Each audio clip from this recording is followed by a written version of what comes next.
Thomas Sankara in 1987, he was eliminated by Blaise Compaoré. You come to Central African Republic, there's David Dacko.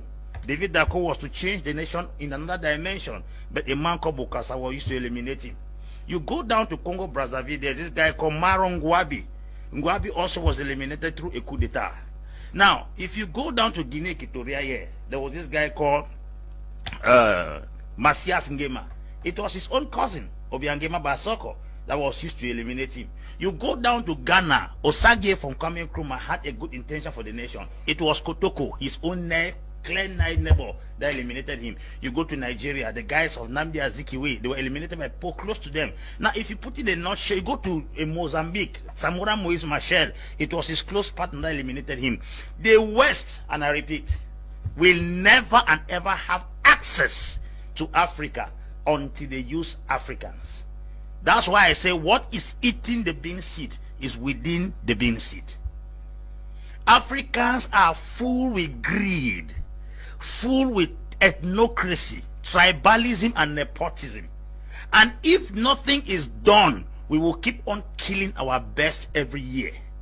As I talk to you recently, I will guarantee you all shorty that this guy Magufuli has convinced us against once more that Africa does not need any support out of the country.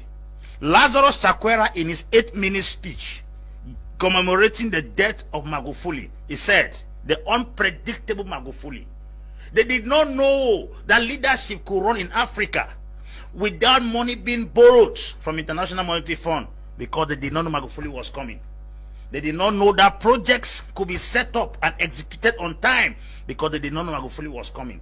They did not know that somebody could not pay attention to General Assembly of the United Nations. They did not know Magufuli was coming. African presidents have given us the impression that you must borrow to succeed. Before Magufuli came to power, most of the mines in Tanzania were privatized. But what he did was that he came back and then sanctioned the foreign companies that were mining in Tanzania until 16% of those particular mines were given back as ownership back to Tanzania. A scenario occurred in Zambia. Zambia is the best producer of copper. You have the copper belt in Zambia. Zambia sold that copper belt to an American firm upfront without payment, that they will exploit the copper and pay them later. American firm came, took that particular copper belt, turned it within 2 years and paid the money upfront, and is giving Zambia a 0.00 something% as royalty for their mine. Was that colonialism? It is talking about stupidity and poor management. Who brought gun to give that copper belt to America? Nobody brought gun. When last did you see Europeans using prestation, assimilation, or indirect rule in Africa? It's no longer there. Let us consider the fact that they are taking a greater chunk of our resources. The balance we have here is very possible for us to manage those things. How can a man come in 5 years' time without borrowing a dime from International Monetary Fund, a dime from World Bank? He was able to restore 6 aircrafts into the Tanzania airline. He was able to build bridges, build railway, restore back the Julius Nyerere hydroelectricity project that could give Tanzania 99% guarantee of electricity throughout the year without borrowing a dime.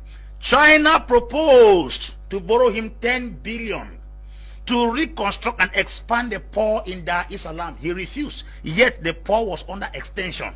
Where did he get the money? That's what we are talking about. A man that came and gave free education to all government schools in Tanzania. Mr. Leo, 20,000 ghost workers were discovered. That's where our money is going to. That's not colonialism. He also arrested 14,000 unqualified workers in the government. Those 34,000 persons who were earning salary they did not merit is what was melting down the economy. It was not a colonial master. I think if we go down to most African countries, there are people who are earning salaries that do not exist in the government. Where is colonialism in all these things I have outlined? A man who said that education is free for girls, but the moment you become pregnant, your family will start paying fees. A nice way of fighting moral decadence. Who are we going to blame? Where did he get the money? He came and saw the hospital. President now goes down to the hospital.